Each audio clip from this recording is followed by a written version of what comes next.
ஹே guys, நான் Shamik. Welcome back to another video. நம்ம பொதுவாகவே இந்த மாதிரி ப்ரிடிக்ஷன்ஸை பற்றிலாம் நிறைய வீடியோஸ் ஆல்ரெடி போட்டுருப்போம். பாபா அவங்க, நாஸ்ட்ராடமஸ் அவங்களோட ப்ரிடிக்ஷன்ஸை பற்றிலாம். ரெண்டு பேரும் பார்த்தீங்கன்னா கடைசி 500 வருஷத்தில் வாழ்ந்தவங்க. ஸோ அது மட்டும் இல்லாமல் அவங்களாம் வேறு வேறு நாட்டை சேர்ந்தவங்க. பட் கோரக்கர் அப்படின்னு சொல்ல போகிற ஒரு தமிழ் சித்தர் வந்து ஃபியூச்சர் வந்து ப்ரிடிக்ட் பண்ணி வச்சிருக்காரு 1000 வருஷத்துக்கு முன்னாடியே.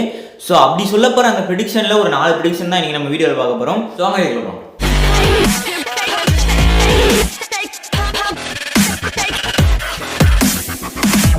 இந்த கோரக்கர் சித்தர் அப்படின்றவர் வந்து யார் அப்படின்றத பற்றி நான் சொல்லிடுறேன். அதாவது இவர் வந்து எந்த காலகட்டத்தில் வாழ்ந்தாரு அப்படின்ற மாதிரி சொல்கிறாங்கன்னு பார்த்தீங்கன்னா 11ஆம் நூற்றாண்டு, அதாவது 1100கள் அந்த டைமில் வந்து இவர் வாழ்ந்திருக்காரு அப்படின்ற மாதிரி சொல்கிறாங்க. ஸோ தமிழில் வந்து தான் இவர் கோரக்கர் அப்படின்ற மாதிரி சொல்லுவாங்க. நார்த் இந்தியா சைட்லலாம் கோரக்நாத் அப்படின்ற பேரை வச்சு தான் இவரை கூப்பிடுவாங்க. ஸோ கோரக்கர் வந்து அகஸ்தியர் அப்புறம் போகர் அப்படின்ற 2 சித்தரை தான் இவர் வந்து குருவா வச்சு இவர் ஒரு சித்தராக இருந்தார் அப்படின்ற மாதிரி சொல்கிறாங்க. ஸோ கோரக்கர் பார்த்தீங்கன்னா அந்த காலத்தில் வெள்ளையகிரி மலை, அதாவது கோயம்புத்தூர் சைடு இருக்குல்ல, ஸோ அந்த வெள்ளையகிரி மலையில தான் அதிகமாக வாழ்ந்தார் அப்படின்ற மாதிரி சொல்லிக்கிறாங்க. ஸோ இவர் வந்து ஒரு சித்தராக இருக்கிறதுனால ஃபுல்லாகவே ஸ்பிரிச்சுவாலிட்டியில் ஃபுல்லாக இறங்கினது மட்டும் இல்லாமல் நிறைய போயம்ஸ்லாம் ரைட் பண்ணியிருக்காரு. ஸோ இவர் வந்து எந்தெந்த விஷயங்களை பற்றி போயம்ஸ்லாம் ரைட் பண்ணியிருக்காருன்னு பார்த்தீங்கன்னா மெடிசன், மருத்துவ சம்மந்தமாக நிறைய போயம்ஸ் ரைட் பண்ணியிருக்காரு. அது மட்டும் இல்லாமல் ஃபிலாசபி, அதாவது தத்துவம் சொல்லுவாங்கள்ல, ஸோ அந்த தத்துவத்தை வச்சு நிறைய போயம்லாம் ரைட் பண்ணியிருக்காரு. அது இல்லாமல் பார்த்தீங்கன்னா ஆல்கெமி அப்படின்றது என்னன்னு பார்த்தீங்கன்னா இதுக்கு வந்து 2 மீனிங் இருக்குது. ஒன்று வந்து சயின்டிஃபிக்கில் கெமிஸ்ட்ரியில் இதுக்கு ஒரு மீனிங் இருக்குது. அது மட்டும் இல்லாமல் ஜென்ரலாக இதுக்கு ஒரு மீனிங் இருக்குது. கெமிஸ்ட்ரியில் என்னன்னு பார்த்தீங்கன்னா அந்த காலத்து மக்கள்லாம் நார்மலான மெட்டல் வந்து கோல்டாக எப்படி கன்வெர்ட் பண்ணுறதுக்கு ஒரு வழியை கண்டுபிடிச்சாங்களோ அதை வந்து ஆல்கெமி அப்படின்ற மாதிரி சொல்லுவாங்க. அது மட்டும் இல்லாமல் இந்த ஜென்ரலான ஒரு மீனிங் இருக்குது அப்படின்ற மாதிரி சொன்னால அது என்னன்னு பார்த்தீங்கன்னா இந்த ஆல்கெமி அப்படின்றது வந்து ஒரு பொருட்களை வந்து உருமாற்றுறதுக்கான, அதாவது வேற ஒரு பொருளை அதை மாற்றுறதுக்கான ஒரு மேஜிக் பவர் தான் ஆல்கெமி அப்படின்ற மாதிரி குறிப்பிடுவாங்க அப்படின்ற மாதிரி ஜென்ரலாக சொல்லுவாங்க. அது மட்டும் இல்லாமல் அந்த காலத்து ஏன்ஷியன் மக்கள்லாம் செகுத்துல வந்து அந்த காலத்தில் வந்து சில சிம்பிள்லாம் செதுக்கி வச்சிருப்பாங்களே, ஸோ அந்த சிம்பிள்ஸ்லேயே ஆல்கெமி சிம்பிள்ஸ் இருக்கும் அப்படின்ற மாதிரி சொல்கிறாங்க. அந்த ஆல்கெமி சிம்பிள்ஸில் பார்த்தீங்கன்னா பூமி, காற்று, தண்ணீர், நெருப்பு, அது மட்டும் இல்லாமல் சில உலோகங்கள், அதாவது வெள்ளி, தங்கம், இந்த மாதிரி பல உலோகங்கள் அதெல்லாம் ஒரு சிம்பிளாக வச்சிருப்பாங்க. அந்த சிம்பிளை தான் அந்த செகுத்துல வந்து அந்த மாதிரி செதுக்கி வச்சிருப்பாங்க. அந்த ஆல்கெமியை வச்சும் போயம்ஸ் வந்து கோரக்கர் சித்தர் வந்து எழுதியிருக்காரு அப்படின்ற மாதிரி சொல்றாங்க. இந்த கோரக்கர் சம்பந்தப்பட்ட நிறைய விஷயங்கள் எங்க கிடைச்சிச்சு அப்படின்னு பார்த்தீங்கன்னா சதுரகிரி மலை, அதாவது மதுரையில் இருக்குல்ல, ஸோ அந்த சதுரகிரி மலை, அது மட்டும் இல்லாமல் கொல்லிமலை, நாமக்கல்ல இருக்க கொல்லிமலை, இந்த இடங்கள்ல தான் கோரக்கர் சம்பந்தமா நிறைய விஷயங்கள் கிடைச்சிச்சு அப்படின்ற மாதிரி சொல்றாங்க.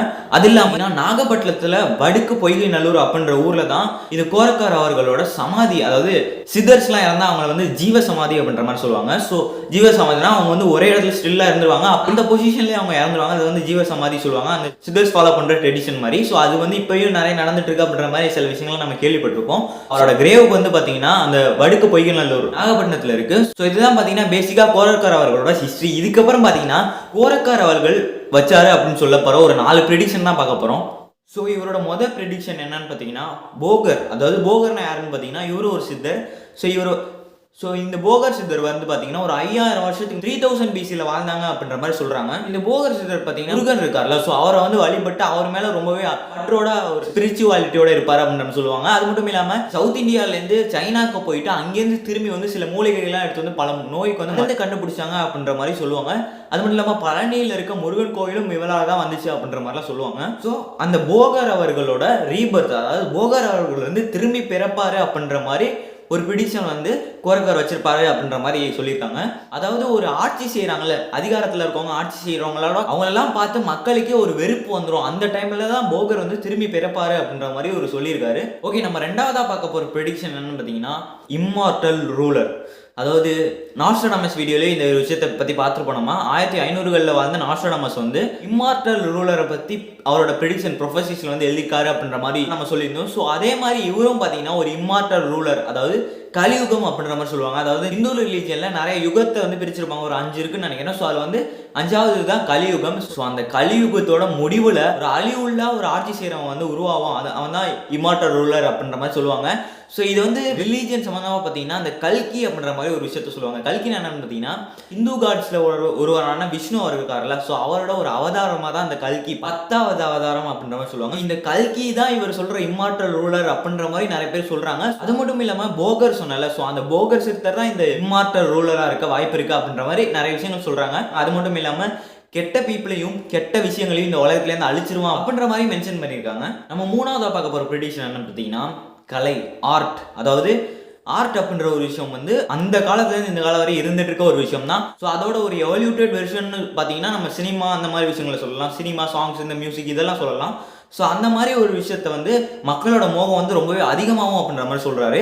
ஸோ அந்த மோகம் எந்த அளவுக்கு அதிகமாகுமானா அந்த கலையை வந்து பெர்ஃபார்ம் பண்றாங்களே, ஸோ அவங்க வந்து சொல்றது எல்லாத்தையுமே மக்கள் வந்து கேட்பாங்க அப்படின்ற மாதிரி ஒரு விஷயத்தையும் சொல்றாரு. ஸோ இதுதான் இந்த கோரக்கர் அவர்களோட 3வது ப்ரெடிக்ஷன். ஸோ இப்போ நம்ம வந்து 4வது ப்ரெடிக்ஷன் பார்க்க போறோம். 4வது ப்ரெடிக்ஷன் என்னன்னு பார்த்தீங்கன்னா 2050 இல்லைன்னா 2070க்கு அப்புறம் இந்த உலகமே பீஸ்ஃபுல் ஆயிரும். அதாவது இப்போ இந்த உலகம் எப்படி இருக்கு, அங்கங்க இந்த ஏதோ பிரச்சனைகள் நடந்துட்டு இருக்கு, அங்கங்க நடந்துட்டு இருக்கு, அங்கங்க மனுஷங்களுக்கு இடையே நிறைய பேர் அடிச்சுக்கிறாங்க, அது மட்டும் இல்லாமல் நிறைய குற்றங்கள்லாம் நடந்துட்டு இருக்கு. இது எல்லாமே போய் 2070 இல்லைன்னா 50க்கு அப்புறம் பார்த்தீங்கன்னா ஒரு பீஸ்ஃபுல்லான உலகமா இந்த உலகம் மாறிடும் அப்படின்ற மாதிரி சொல்றாரு. உண்மையாக பீஸ்ஃபுல்லான உலகம் மாறணும்னா இந்த ஹியூமன்ஸ் அப்படின்ற ஒருத்தவங்க அழிஞ்சாதான் இந்த உலகம் பீஸ்ஃபுல்லாக இருக்கும் அப்படின்றது இந்த என்னோட தனிப்பட்ட ஒப்பீனியன். ஸோ அவர் சொல்கிறது பார்த்தீங்கன்னா 2050 இல்லைனா 2070க்கு அப்புறம் இந்த உலகம் ரொம்பவே பீஸ்ஃபுல்லாக இருக்கும், திரும்பி முதலேருந்து ஆரம்பிப்பாங்க எல்லாத்தையும் அப்படின்ற மாதிரி சொல்லியிருக்காரு. ஸோ இதுதான் இவரோட 4 ப்ரெடிக்ஷன்ஸ். இதை தாண்டி நான் உங்ககிட்ட ஒரு விஷயம் சொல்லணும். ஏன்னா நீ எப்போவுமே இந்த கடவுள் இந்த ப்ரெடிக்ஷன் பற்றிலாம் நம்ப மாட்டேன், எதுக்கு இந்த மாதிரி வீடியோ போடுற அப்படின்னு நீங்கள் கேட்டிங்கன்னா, எந்த ஒரு விஷயத்தையுமே நம்ம அளவாக எடுத்துக்கிறதையும் அது தப்பு இல்லை. ஏன்னு கேட்டிங்கன்னா இந்த மாதிரி விஷயங்களை வந்து நம்ம பார்க்கலாம், அதுலேருந்து கொஞ்சம் விஷயங்கள் எடுத்துக்கலாம், இதெல்லாம் உண்மையானு கூட தெரியாது. ஏன் நான் சொல்கிறேன் அப்படின்றது வந்து நான் சொல்கிறேன். இந்த மாதிரி விஷயங்கள்லாம் நம்ம பார்த்து அதுலேருந்து விஷயங்கள் எடுத்துக்கலாம், அதை மைண்டில் வச்சுக்கலாம். பட் அதை பற்றி யோசிச்சுக்கிட்டு அதுக்கு வந்து ரொம்ப இம்பார்ட்டன்ஸ் கொடுத்தா பண்ணுறதுலாம் தப்பு அப்படின்ற மாதிரி நான் நினைக்கிறேன். ஸோ நான் சொன்னேன் இல்லை இதெல்லாம் உண்மையாக கூட தெரில அப்படின்ற மாதிரி. ஏன் நான் அப்படி சொல்கிறேன்னா, நான் ஆல்ரெடி நாஸ்ட்ரானமஸ் பாபா வாங்கா அவங்களோட ப்ரிடிக்ஷன் பற்றிலாம் போட்டிருப்பேன். நான் சொன்ன ப்ரிடிக்ஷன்ஸில் எல்லாமே 100% அவங்க சொன்னதா அப்படின்னு கேட்டிங்கன்னா நம்மளால சொல்ல முடியாது. ஏன்னு கேட்டிங்கன்னா அவங்க வந்து 1500கள்லையோ இல்லை 1800கள்லையோ அவங்க வந்து ப்ரெடிக்ஷன் வச்சாங்க.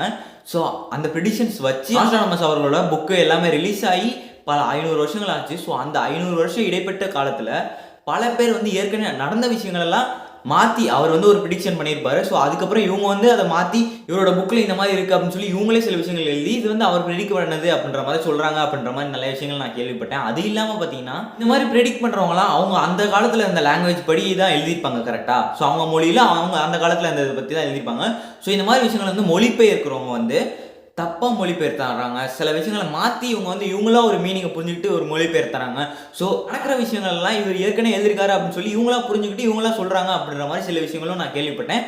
ஸோ அதனால தான் சொல்கிறேன், இந்த மாதிரி ப்ரிடிக்ஷன் எல்லாத்தையுமே ரொம்ப பிளைண்டாக நம்பாமல் எடுத்துக்கோமே, ஓ இப்படிலாம் நீங்கள் சொல்லியிருக்காங்களா அப்படின்ற மாதிரி வச்சுட்டு நம்ம மைண்டில் வச்சுக்கோம். எப்படி நம்ம வந்து ஒரு மூவியை பார்ப்போம், ஃபேண்டசி அப்படின்ற விஷயத்தை மூவியை பார்க்கும்போது அந்த உலகத்துக்குள்ளே நம்ம போயிடுவோம்ல.